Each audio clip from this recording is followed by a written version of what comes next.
Procédure post-attaque activée à Sainte-Rose après la mort d'un pêcheur de Bichic attaqué par un requin à l'embouchure de la rivière de l'Est. Il a eu la jambe arrachée à 5 mètres du bord à peine. C'est la première attaque mortelle depuis 2 ans. Les images, les derniers éléments en direct avec vous, Cynthia Véron, dans un instant. Il était parti pour un petit carré. Quelques secondes après s'être mis à l'eau, un homme de 41 ans a eu la jambe arrachée par un requin. Le pêcheur est mort sous les yeux de ses amis qui l'ont ramené et ont tenté de lui faire un garrot. Pour le procureur de la République de Saint-Denis qui s'est rendu sur place ce matin, toutes les conditions étaient réunies. À Sainte-Rose, pour Antenne Réunion, Sandra Douceret avec Julien Handy et Ludovic Permalnaiken. C'est à bord de cet hélicoptère de la section aérienne de gendarmerie que le corps sans vie du pêcheur est évacué peu avant 11h30, à quelques mètres de l'attaque seulement. 9h15, l'homme d'une quarantaine d'années originaire de Vincent d'Eau pêche le Bichic avec quelques camarades. Alors qu'il pénètre tout juste dans l'eau, à seulement 5 mètres du rivage, il se fait arracher la jambe gauche par un requin. Moi, j'étais en train de pêcher le Bichic. Et j'ai vu, il y avait l'équipe de pêcheurs qui est arrivée. Dès qu'ils sont entrés dans l'eau, ça a passé l'espace, on va dire, de même pas 2 minutes. Ils sont entrés, le requin, apparemment, il a sectionné la jambe du gars.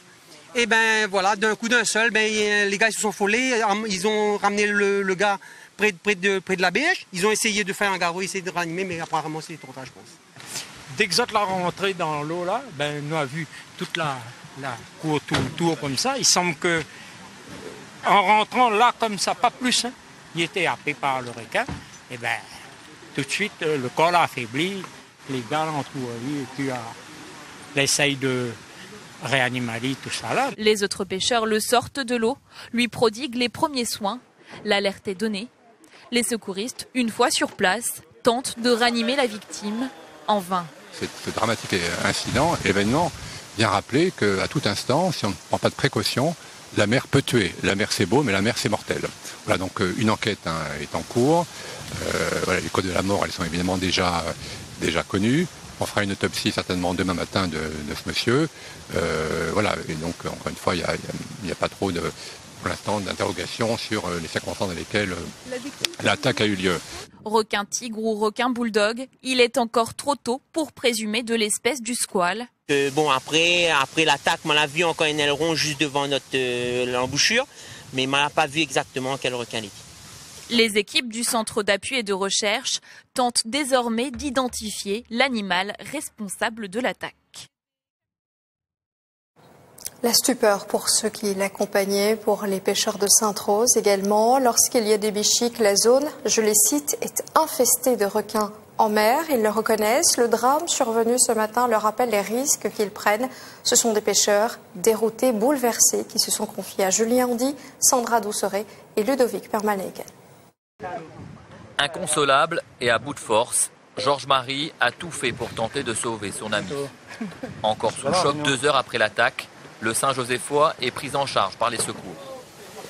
Pour un qui arrive de manger, et en fin du compte, je suis là, l'âme blanc, requin, là, pour mon copain, et essayer de rattraper, ramener, il a fait un garrot, etc. Mais il n'a pas réussi. Après, il a téléphoné les pompiers. Ça fait un gros choc parce que c'est dur pour nous. Déjà, on n'est pas pour une personne, etc. C'est dur. Également sur place, au moment du drame, ce groupe de pêcheurs assiste impuissant à la scène. Voir un truc comme ça, nous on m'avait jamais vu en vrai, mais là, on va dire que c'est assez saisissant. Nous l'a déjà vu les requins quand on a des montées de bichic comme ça. Nous a déjà vu le requin qui arrive, qui tourne devant. Mais nous, comme nous pêchons le bichic en rivière, nous tente pas le coup d'aller dans l'eau. La dernière attaque sur un pêcheur remonte au 11 novembre 2011. À l'époque, elle avait déjà eu lieu à Sainte-Rose. Un pêcheur apnéiste a été mordu au pied à l'anse des Cascades.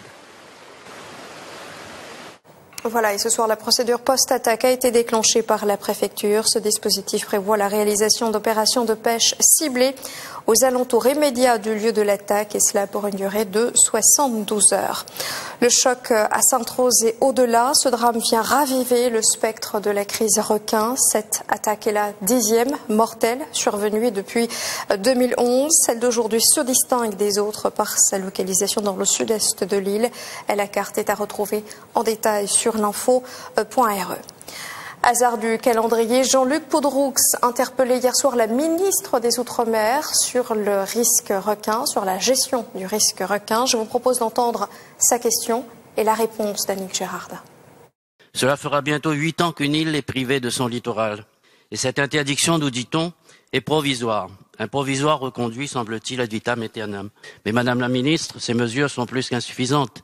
Elles sont inefficaces et dangereuses. L'actualité nous le démontre encore. J'ose aujourd'hui vous poser la question, Madame la Ministre. Que comptez-vous faire pour valoriser et promouvoir notre atout maritime? Il y a aussi une stratégie qui est aujourd'hui mise en œuvre et qui allie à la fois la pêche de prévention et puis la mise en place également de dispositifs de surveillance et d'alerte, nouvelles zones surveillées, cofinancées avec les collectivités concernées.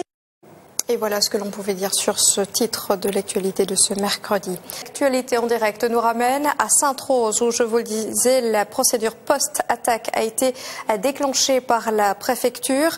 Bonsoir Cynthia Véron. Clairement, est-ce que vous avez pu échanger aujourd'hui avec l'équipe mandatée par la préfecture? Que cherche-t-elle précisément, Cynthia? Oui, bonsoir Yolande. Alors une chose est sûre, c'est que ce dispositif vise à capturer le requin à l'origine de l'attaque mortelle ce matin à l'embouchure de la rivière de l'Est. Reste à savoir s'il s'agit d'un requin tigre ou d'un requin bulldog. Les chercheurs du CRA, le centre de ressources et d'appui sur le risque requin, mettent en place plusieurs dispositifs. Une caméra sous-marine a été immergée entre 10 et 20 mètres de profondeur sur les lieux de l'accident. Objectif, tenter d'apercevoir le squale afin de l'identifier. Des données qui ne vont pas pouvoir être exploitées, les chercheurs n'ont pas réussi à récupérer la caméra. Elle s'est détachée de son support à cause des mauvaises conditions météorologiques. Elle se trouve actuellement au fond de l'eau. Autre dispositif, la pêche ciblée. 2 engins ont été posés par les pêcheurs, des Smart Drumline qui donnent l'alerte en cas de capture. Les pêcheurs ont alors 1h30 pour arriver sur site. Si c'est un requin, il sera capturé et prélevé. Si c'est une autre prise, elle sera relâchée. Le dispositif restera en place pendant 72 heures. Qu'il y ait une capture ou pas, Yolande? Cynthia Véron, Ludovic Permaneiken pour Antenne Réunion, merci. 19h35, l'actu à retenir, la procédure post-attaque activée à Sainte-Rose après la mort d'un pêcheur de Bichic, attaqué par un requin à l'embouchure de la rivière de l'Est. Il a eu la jambe arrachée à 5 mètres du bord à peine. C'est la première attaque mortelle depuis 2 ans à La Réunion.